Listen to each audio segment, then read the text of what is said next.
చెప్పు నిజంగా చెప్తున్నా నాకు ఆయన ఎవరు రేవంత్ రెడ్డి అంటే పగలేదు, కేసీఆర్ అంటే ప్రేమ లేదు. రాజకీయ నాయకులు వాళ్ళు వాళ్ళ వాళ్ళ ఆపద కోసానికి వాళ్ళు ఏదో ఏదో చెప్తారు. బస్సు ఫ్రీ అన్నాడు, బస్సులు తక్కువ ఎందుకు చేసిండు? పల్లె వెలుగులు మస్తు నడిచేది. పెద్దపురం గెట్కా నిలబడితే పోయి ఇట్లా అడ్డం నిలబడినా బస్సులు ఆపుతలేరు. మళ్ళీ బస్సులు ఎంత తక్కువ చేయాలి? మళ్ళీ మొగోళ్ళు ఏమో తిట్టబట్టి ఆడోళ్ళకి చేసిరని ఇంత ఏదో ఇంత టికెటో ఒకటో తక్కువ చేసినుంటే అయ్యే పోవు. ఆ బస్సు వల్ల ఏముంది లాభం? రోజు పోతారు ఆ బస్సులో, ఎప్పుడో ఒకసారి పోతారు. ఇప్పుడు ఒకటి స్కూల్లో కాలేజీలలో అయినా కానీ స్కూల్లో అయినా కానీ వాళ్ళకు కిట్ ఇచ్చేది. అమ్మాయిలు ఇది నెల నెల అది అవుతారు కదా, అన్నీ ఇచ్చిండు. రిబ్బెన కానుంచి ఇచ్చిండు ఆయన. కనీసము అవి పేరు మార్చి, సరే కేసీఆర్ మంచోడు కాదంటుండు కదా, అవి పేరు మార్చి అవి పథకాలన్నీ ఇస్తే అయిపోతుంది కదా. ఇప్పుడు కేసీఆర్ ఇచ్చిన పథకాలు ఇస్తే అయిపోతుంది కదా. ఆయన ఇచ్చినవి లేకున్నా సరే మాకు కేసీఆర్ ఇచ్చిన పథకాలే ఏమనండి. ఏది కళ్యాణ లక్ష్మి అంటే మళ్ళీ ఆడపిల్ల పుడితే 16,000 ఇచ్చేది, మోపిల్ల పుడితే 12,000 ఇచ్చేది. మళ్ళా పెళ్ళైన కడుపుతో ఉన్నోళ్ళకు కిట్ ఇచ్చేది. సబ్బుల కానుంచి చిన్నపిల్లానికి గోసిపట్ట కానుంచి ఇవన్నీ ఇచ్చేది. అవన్నీ ఎక్కడ వాయే? మా పబ్లిక్ దిక్కోలేదే కాదు కదా. మాకు ఆ రేవంత్ రెడ్డి అంటే పగ ఏం లేదు, పథకాలు ఏదో. మరి ఇక అబద్ధాలు చెప్పే కదా, చెప్పు అబద్ధాలు కదా. ఇస్తాము అవి ఇస్తాం అంటే సంతోషంగా వేసిది. ఊరికి ఒక 5 మందికి ఏమో సిలిండర్ ప్యాన్లు పడుతున్నాయి, 100 మందికి పడతలేవు. పడ్డామనేమో పడ్డావే అని చెప్తుంది, పడనా మాకు రాకపోయా అంటుంది.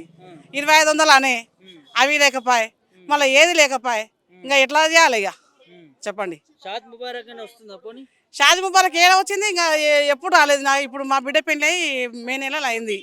మేము అప్లికేషన్ పెట్టుకున్నా, ఇచ్చిన, ఇంకా ఇంతవరకు అయితే రాలేదు. మరి ఇంకా అది ఇప్పుడు వస్తుందో తెలియదు. ఇక అమ్మా తులం బంగారం ఇవ్వకుండా సరే నాయన, ఆ కేసీఆర్ ఇచ్చిన పథకాలు ఇవ్వమని అంతే చాలు. ఒక రైతు చనిపోతే 5 లక్షలు ఇచ్చిండు. ఒక పెళ్ళి అయితే కళ్యాణ లక్ష్మి ఇచ్చిండు. చిన్నపిల్లలు నెల నెల మంత్ అయినా కానీ వాళ్ళకు అవన్నీ ప్యాకెట్ల కానుంచి ప్రతి ఒక్కటి ఇంకా చెప్పుకుంటే బాగుండదు కానీ అన్ని ఇచ్చిండు. నువ్వు కూడా మంచివాడు అంటారు, రేవంత్ రెడ్డి మంచివాడు అంటారు కదా.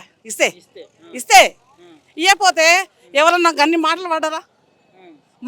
మా నియోజకవర్గము గన్ని మాటలు పడుతున్నాడు మా రేవంత్ రెడ్డి అని చెప్పుకోనికే మాకు సిగ్గవుతుంది. ఒక్కొక్క మాటలు ఇరుతురా, ఫోన్లలో చూస్తున్నాం కదా. బాధ అవుతుంది. మా మనిషిని తిట్టితే మాకు బాధ అనేటే కదా. ఎంతైనా కానీ మన ఇక సౌంతి కొడుకైనా ఇప్పుడు ఎవరి కొడుకైనా మన కొడుకే అని అంటాం కదా. మీ ఊరోడిని గెలిపిస్తే గిట్లా అయిందని అంటారు. పరుగు పోతుంది కదా మా నియోజకవర్గం అని. చేయాలి కదా. ఆయన మంచి పనులు చేస్తే అందరూ ఆయన కూడా చేతులెత్తి దండం పెడతారు, చేయకపోతే గట్ల తిడతారు. ఒక చిన్న మెసేజ్ రేవంత్ రెడ్డి గారికి, మా ఇంట్లో పిట్ట కూడా పెడుతుంది. నేను 2-3 గంటలు ఆలోచిస్తే ఆ పిట్ట కూడా తీయాలంటే పాపం తలుతుందేమో, చిన్న పిల్లలు ఉండేమో, దాంట్లో గుడ్లు ఉండవేమో అని గంతమంది ఏడుస్తురు. అందరు క్షేమంగా ఉండాలనే కదా మనం కూడా కోరుకునేది. వాళ్ళ ఇండ్లు కూలగొట్టి ఎంత బాధపడుతురు. వాళ్ళకి టైం ఇవ్వకపోతుంది, లేకుంటే వాళ్ళకి ఆధారం చూపించకపోతుంది, పీకేస్తురు. ఎంత బాధ అది. ప్రతి ఒక్కరికి బాధనే కదా అది. పక్కోడు బతకాలనే ఉంటుంది ఎవరికైనా. మీరు చెప్పినట్టుగా మీరు మీ ఇంట్లో పిట్టగూడు మొలిస్తే తీయడానికే చాలా బాధపడతారు. సో అలాంటిది రేవంత్ రెడ్డి ఎందుకు ఆలోచిస్తలేడు? ఒక మానవత్వంగా ఎందుకు ఆలోచిస్తలేడు? నాకు ఎవరు లేరు హైదరాబాద్లో, ఎవరో మా ఇల్లు కూలిపోతారని నేను అంటలేను. నేను చూస్తున్నా, టీవీలలో చూస్తున్నా, ఏడుస్తున్నారు వాళ్ళు. ఒక పిట్టగూడు గురించి మనము మన రీసెంట్గా పెళ్ళి అయింది, పిట్టగూడు తీయాలంటే పాపం తలుతుందేమో, చిన్న పిల్లలు ఉండేమో, గుడ్లు ఉండేమో, దాంట్లోనే ఆలోచిస్తున్నాము. రేవంత్ ఎందుకు మానవత్వం లేదు వాళ్ళ గురించి? వాళ్ళకు ఇప్పుడు వాళ్ళు ఇప్పుడు కట్టలేదు, పర్మిషన్ ఇవ్వచ్చు కదా. ఎప్పుడు కట్టినప్పుడు ఇల్లు కట్టినప్పుడు పర్మిషన్ లేదే కట్టుకున్నాడా వాడు? అక్కడ పర్మిషన్ ఇచ్చిన వాళ్ళు ఎందుకు ఇచ్చి పెడతారు? అధికారులను ఎందుకు ఇచ్చి పెడతారు? మరి మామూలు జనాలకు ఎందుకు గోస పెడతారు? ఆ అధికారులను మొత్తం చేయండి ఫస్ట్.